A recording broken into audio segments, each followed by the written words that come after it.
Greetings and welcome to Fireside with the Khan, the first of my Fireside with the Khan podcasts covering gaming, 40k, and just about every other one of my nerdy pursuits. The first thing I want to do is just give a quick shout out to Dale and Ben from the Down Under 40k League and subsequent podcast. You can catch them on Spotify or hosting their events on Tuesdays down at Maitland Good Games. Which brings me to my second shout out. Just quickly, I want to shout out to Jacob and the team from Maitland Good Games, located 449 High Street, Maitland. So, this is just a get to know you Khan.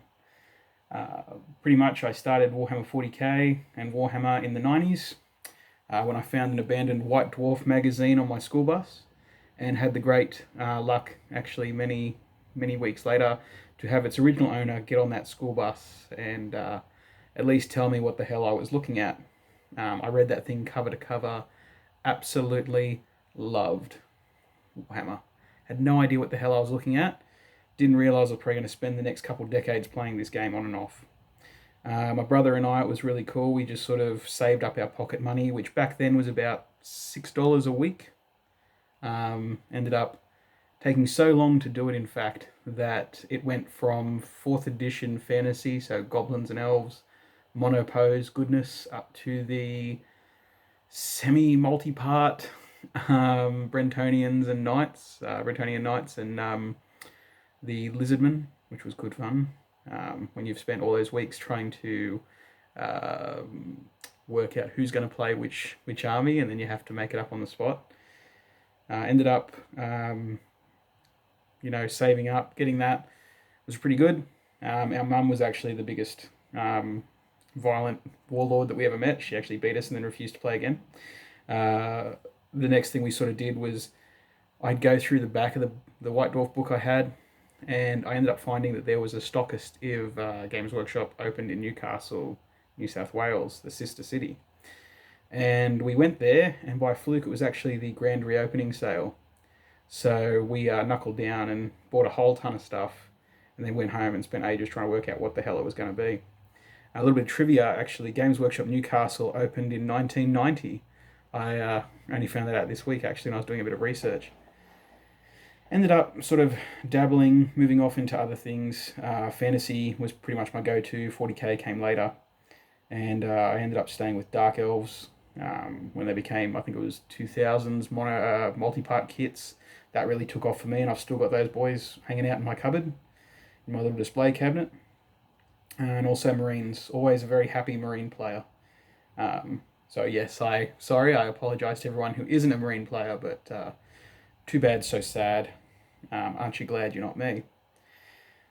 The next thing we sort of did was go off and I left the hobby like most people did. I had those lovely sort of university years where you don't have the money to spend all the time when you're doing as much study and partying, I guess. Ended up coming back into the hobby when I finally had some disposable income, when I went off and got a job, and ended up making a small group of friends called the Wergs, as we call ourselves. That was our core gaming group, and they sort of convinced me to go from the world of casual, if you will, into trying to play some tournaments. Played a few, went to my first one out at Wyong, the Rebel Outpost, and I got trounced.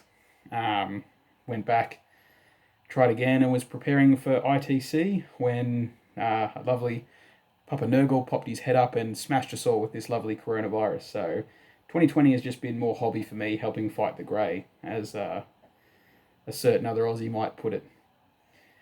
I ended up, sort of getting involved there and just opening other projects, sort of similar to the one you're seeing now. I have a Twitter, which you can find me at the Great Gamer Khan, Dan the Great Gamer Khan. You can find me on Twitter. Usually just being pretty quiet for the most part. I don't like to jump in on too much on Twitter. It's been interesting. Also have my Nova Castle and Astartes Facebook group that you can get a hold of. Well worth a look. Give it a check. And that's pretty much me. Also, I've been trying to crack into the world of fan fiction. Submitted one thing to Black Library as part of their open window, which led me to meeting the boys from Cold Stories.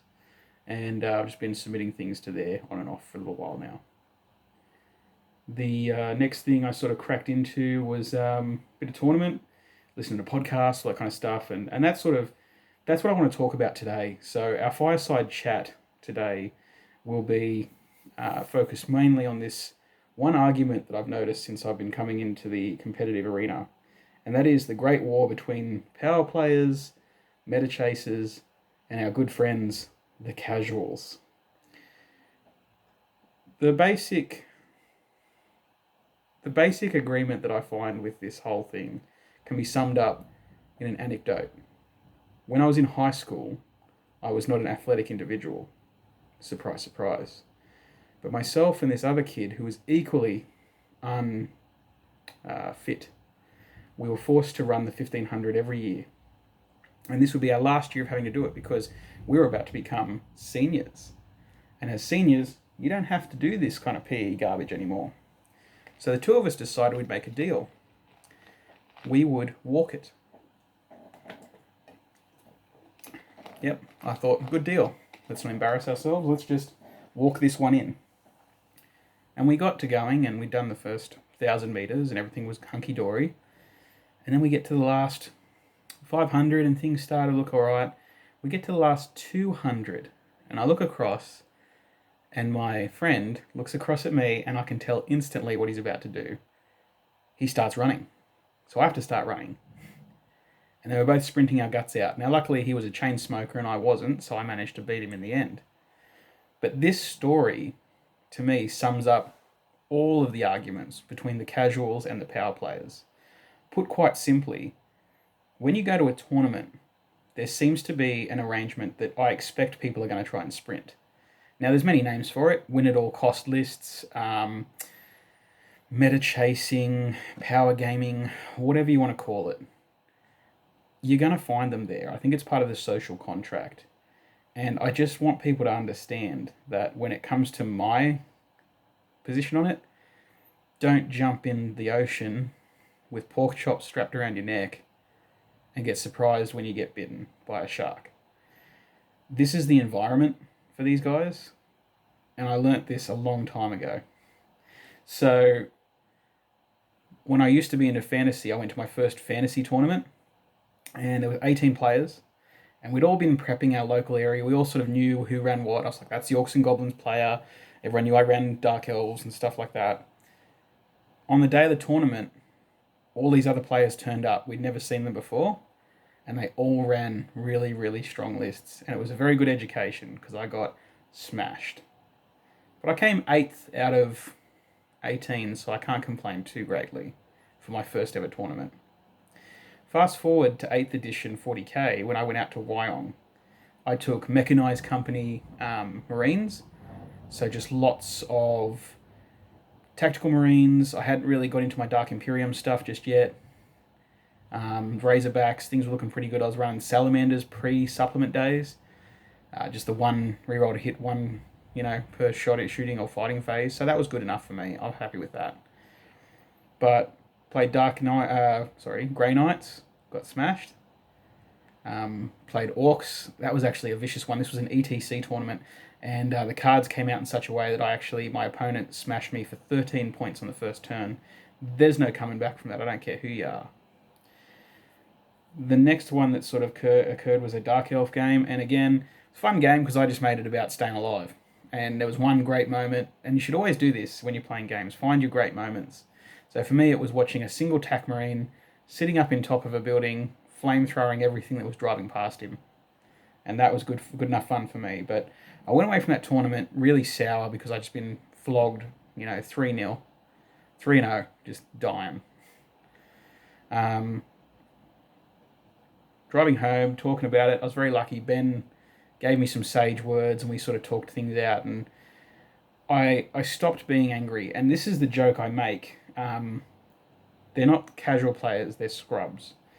And a scrub is only a scrub if not because they fail to win, because they fail to learn from that. So coming away from that, I'm like, right, I'm going to get better at this. So I started listening to podcasts, Art of War, Best in Faction, the Stats Center, anything I could get my hands on I was listening to. and then also trying to get in more games with other players. And when they beat me at something, I just say, look, show me how you did that again. So learning about the whole thinking drop pods were awesome until you could just tag them and hide in them. First time I experienced that was against Dale, and I said, look, you need to show me exactly how that worked. How did you string that along and all that kind of stuff. Of course, now going into ninth, a whole new set of things has to be learned. But if all you're going to do is go, no, I'm just going to stay at this level and I expect everyone to stay here or walk it with me, I'm sorry, it's not going to happen. I'll tell you a story about another tournament I went to. The other tournament I went to was in a local sort of meta, ETC, and I turned up because I used to work every second weekend, so to get a weekend that I had a tournament on was very hard.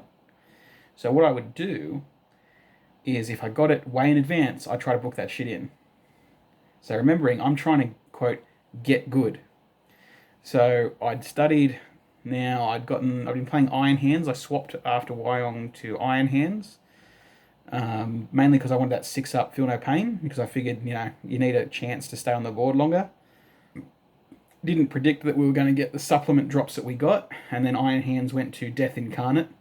And I do apologise, they definitely got the nerfing they so rightly deserved, but they did enjoy just a small amount of time in the sun. So I turn up at the tournament. I've also had to rebase my minis up to the new standards to make them tournament legal. I had the cards, I had the supplement, I had everything. Because when you go to a tournament, they should tell you straight up, you require all supplementary materials, which is a fair thing to do to anyone. So I turn up, no one's there. It's not looking good. 4 other competitors turn up. Now that's not a very big turnout for a tournament, but I thought 5, that's good enough. That's 2 games going at once with a bye, or everyone gets a chance to play everyone. This will be alright. First guy comes up to me, and I can see he's got a big box full of tanks. I can see some Leman Russ. I can see a couple of Valkyries. I'm like, oh, okay, this is pretty solid guard list. Ton of infantry, no doubt. And he says, what are you running? I said, Iron Hands. Oh, no. Because at this point, there was that whole thing, Iron Hands, auto win, that kind of stuff. So he walks off, talks to some of the other boys, and next minute, it goes to, let's have a casual day. Nah, that's crap. If it's a tournament on the roster, it's a tournament day. You want to play tournament? Just go. Simple as that. 5 is enough for a tournament. But I say, look, we'll hang out, we'll start the game, and, when the tournament organizer kicks off, because he was late too, we'll see what happens. Right? Okay, so we start playing. The other bloke doesn't have his cards, like his objective cards. Everything's on his phone, which I hate. This is just a point of hatred between casual and competitive. Having the supplementary materials means you have to have them there, hard, in your hand, ready to go. Double entendre, boys. But no, you have to have the hard copy items. You have to have your army book. You have to have your supplements. You have to have any FAQs. It's an expectation. Running everything off your phone, off basically PDFs, which no one knows where you got them from, not good enough. So I'm already in for a bad day. But whatever, play the game, commit to it, because let's face it, every game you play is a rep. The more reps you do, the better you become. So let's get this game going. So the game pretty much progresses as expected. Iron Hands just make a mincemeat. So the list I was taking as well, put pretty simply, unit of 3 suppressors. Yeah, Nick Nanavati, you inspired that. Unit of sniper scouts, 3 bikes. Now the bikes are a bit of a wild thing. I just wanted them to run around the table and land on objectives really quickly. And they did that, so I was pretty happy. The next one, probably a whirlwind, no surprise there. A couple of tech marines, and a captain, and that was it. I also ran just a couple, and 15 intercessors. I didn't use the veteran intercessors thing. Some hellblasters, 2 dreads, one with a combat loadout and a plasma cannon, the other one with a twin las cannon and missile launcher, who I then made, did the old make it a character, and then took targeting protocols with the tech priest, making him a hero as well. and just castled that up. So that was what I was going to use to just walk up the board and just cause as much damage as I can. And on a hill overlooking the whole scene, ready to unleash, was a 10-man Devastator squad with all missile launchers. Because I don't care what anyone says, the missile launcher is the workhorse. It's anti-tank, it's anti-infantry, and I think going into 9th Ed, it'll probably be one of the biggest tools in the multi-discipline sort of shooting. I really think it's going to have a heyday in this edition. Game plays out. I'm just wrecking tanks, wrecking vehicles. Also had a 10-man drop pod unit that came in, just caused a lot of distraction. Game plays out. I think it was something like 12 to 4 was the end score. We conceded, called it early, so went, look, this is what it is. And here's where we get the difference between a scrub and a player. Now, this bloke, good enough, but all of them just turned around and kicked into this, Iron Hands, auto win, and da-da-da-da. No. He could have beaten me. Some classic mistakes were made, like, for example, deploying your Warlord on a hill directly opposite my snipers. How do you think that was going to play out? Trying to put all your shooting into a unit of 3 bikes instead of focusing up on those 10-man Devastator squad. They're the ones that were killing most stuff. The rest of it was just pretty average. You can kill a Dread, it's 8 wounds. You can kill something else, that's pretty average. It's getting up on that hill and wrecking those boys that's the hard part. But, that's the thing. We go away. I cracked it at the end of that game. I actually cracked it. When I'm packing up my guys, it ended up they decided to go casual, so I went, right, I played my game out because I don't scoop mid-game. I think that's rude, but I also don't like giving away my secrets. So if I'm going to play a game and it's tournament list, I don't like flashing my tournament list off and showing what it can do, because as the Spartans would tell you, going back to ancient wisdom, the more you fight an enemy, the more that enemy learns about you. So your wars should be quick and decisive. Don't muck about. The next problem I sort of had was that they just embodied that idea. They started talking about the next tournament. They said, at the next tournament, let's make it that you can't bring X, Y, Z. Then they started whinging about power gamers and stuff like that. Essentially, it was like people trying to turn it into a Let's Walk It event. They wanted to be able to run an event in which they stacked the deck entirely in their favor, where they didn't have to challenge themselves. That's not competitive play. That's just trying to stack things and be to game the game a little bit. So that's not cool either. That's a weak man's attitude to have, in my opinion. I guess the hard part that you have is I should have been, when I look back at it now, I should have been more straight up. There's an idea of the social contract regarding games, and it's look, both players need to come at it from the same standpoint and have to know where they're playing at. So if you're out to play a casual game, fine. But that's not what everyone's out to play. So understanding, to me, I think the standard contract or the social contract at a tournament is, when I go to a tournament, I understand what I'm going to get there. I'm going to get hard lists. I'm going to get things that have been synergized. I'm going to see people taking stuff off net. So that's where listening to those podcasts, being aware of the meta in your area, focusing up, actually trying to, quote, get good, comes into its own. So whilst I'm not going to buy into too much of the casual versus power gamer argument, I'll say this. If you want to play a casual fun game, you play it in your garage with your mates, having a beer. Don't put yourself down for a tournament, because I think you're going to have a bad time. And I think the hard part is the other great inspiration to me was Jeff Robinson, especially his interview with the boys over at Best in Faction, when he said, you got to protect your fun. You got to know what you're doing, and you got to have a straight conversation whenever a game starts. And it's look, for example, if you turn up and there's a guy who's running hordes or something like that, and you know you've only got a set amount of time, you got to be able to say, look, I want to get this game to go to length. I want to hit turn 5. I want to get through this. So being aware of it and stuff like that, and understanding what you're going to have. And likewise, more recently in a sportsmanship podcast that I watched, they were sort of saying like, if you sit down at a table, you're going to have a bad day. Like that other guy's list is just not going to be able to take yours apart. Like they don't have the tools in their arsenal to do it. Just having that conversation and going, look, I'm not trying to be a jerk about this, but I feel you should know this is what's going to happen. Like this is where it's going to be hard. So just as long as you're on the same page, I really find that makes a big difference.